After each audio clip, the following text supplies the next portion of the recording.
Thomas. I see that you're depressed. What's the problem? Is it the skeletons you're hiding deep inside your closet? Have you been reading all the names they call you in the comments? Have you been worried your haters will put you in the coffin? Are you distraught that you promised vodka was not an option? Now you're having thoughts of doing shots? Tom, you're an alcoholic. Is that true? You're upset that you can't have booze? What's the matter, Thomas? Something's got you in a bad mood. Yeah, it does. I'm anxious. Welcome to the Red Pill Sports Entertainment Show. I am your host, Albert Apache, and as usual, brought to you by Open Source Self-Defense, Fitness, and Grappling. Okay, guys, so what we have is we're going to put together a series. All 4 matches, going to take a look at them for Keith Kirkorian's run to the Combat Jiu Jitsu lightweight title. So, trying a little different format than what I usually do. Try to put a little bit of the meat in the front part of the video. Let me know your thoughts, whether or not you like that or not. And hopefully it's a yes, and we'll continue to do it maybe that way. All right, so without further ado, let's go ahead and get into the breakdown. Okay, guys, so we're going to take a look at this first matchup in Keith Kirkorian's run to the Combat Jiu Jitsu lightweight title. Just happened about a month ago or so. And what I'd like to talk about today is I want to take a look at something that I think is neglected and not really mentioned to white belts and early on blue belts, but something that once you're a blue belt and beyond, you really need to start considering and focusing on. And that is your mindset or your attitude about transitioning, right? So your transition attitude or your transition mindset. And that's from being able to go from mode to mode. What do I mean by that? Well, let me give you an analogy. Those of you who have maybe watched more of my content besides just jiu-jitsu know that, I'm a big NFL fan. I love football. And it's equivalent to or analogous to, the football team has an offense, a defense, a special teams. And then within special teams, they even have, a couple of other more specialized teams within that. And you're basically going from mode to mode as a football team, right? From offense to defense to special teams. Well, similarly, in jiu-jitsu, you have different modes, right? You have your attack mode, your defense mode, your survival mode, your passing mode, your recovery mode, right? All of these different modes.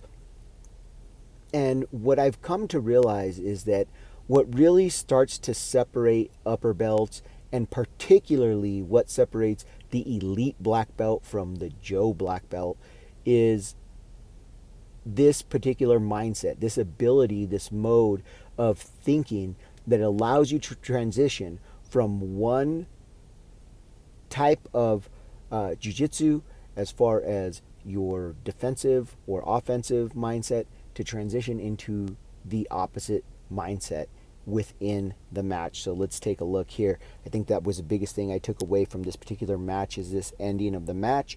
So here's Keith. You see he's in a north-south position, and he's going to step over here. Let me rewind that. There we go. He's going to step over here, and now he's still in an attack mode here. Now, from this position, if I remember right in this particular match, he did try to land a couple of reverse triangles. His opponent, knowing that that may be coming, decides that he's going to transition from survival mode or defensive mode into attack mode, and he throws this leg up around here. Boom. Now, it's kind of hard to see his opponent's knee, but you can see his foot up on Keith's shoulder there, which means that essentially he has the inside knee position, right? And now Keith has to defend. So he just went from 2 different offensive positions to now he's in a defensive position. Now, luckily for Keith, if you look, his left arm is very deep. His hand's going to come up, essentially be able to touch the hamstring of his opponent. And maybe that's not the best position his opponent could wish for as far as attacking. But nonetheless, Keith does have to defend now against either his leg or his back being taken. And he immediately does that. Take a look here. Here he's defending. He's using that scoop grip he has on the leg to sit away and make space, take away the angle for the leg lock and the back simultaneously.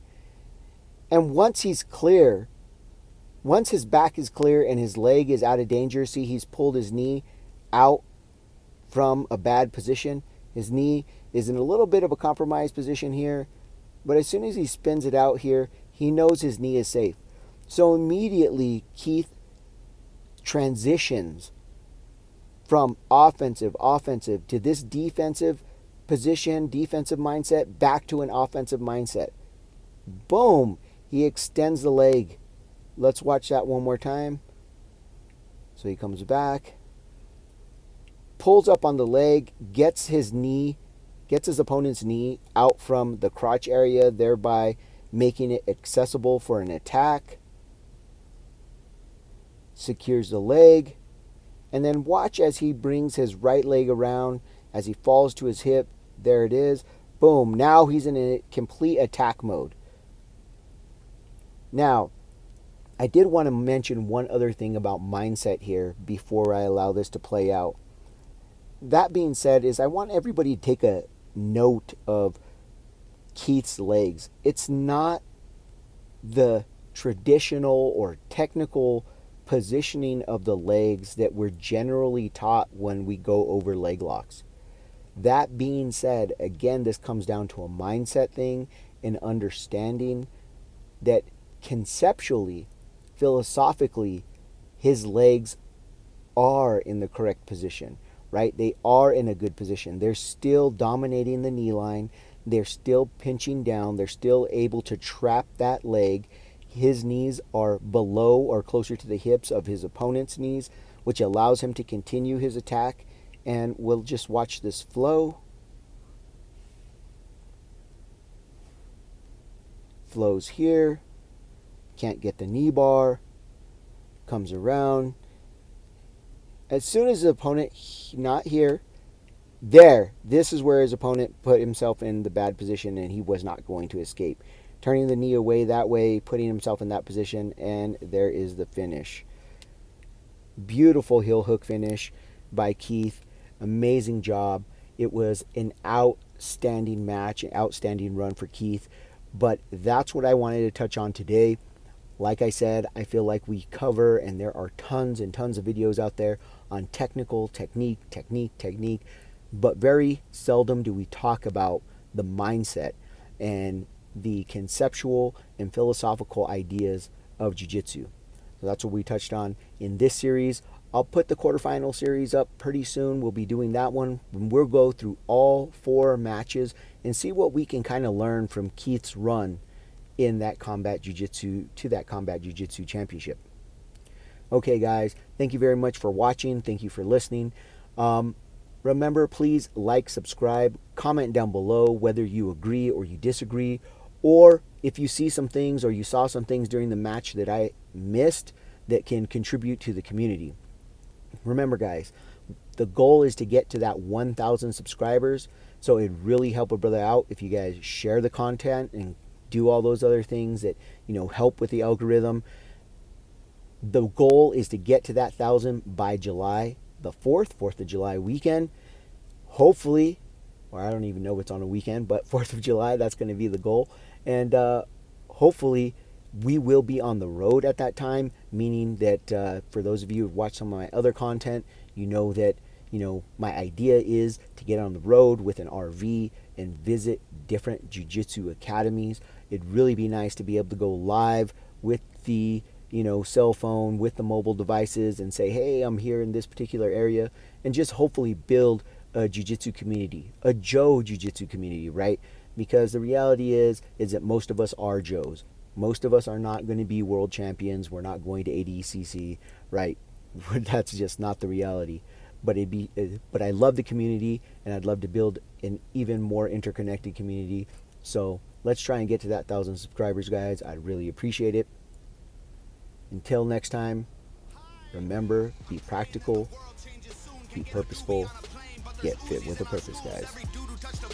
booty getting me too. What you expect from the kids who went to Hooters after school? We're all triggered and defensive, we're all racist and we're sexist. We all grew up watching South Park. How are we offended? Now being fat is beautiful? Name a thing that you can't do. Jumping jacks, run a mile, live past 42. Man, it used to be cool to just flip a bird to the system, and now it's trendy to be triggered and pretend you're a victim. It's my race, it's my weight, it's because I'm a Christian. I hate the internet and anyone who has an opinion. And everybody angry if you say white. Okay, fine. Pass me the brush and I'll paint my face to the shades right. Let's talk about abortion. Sorry, tell me how this works. Bacteria is life on Mars, but a heartbeat isn't life on Earth? Weird. People are so stupid.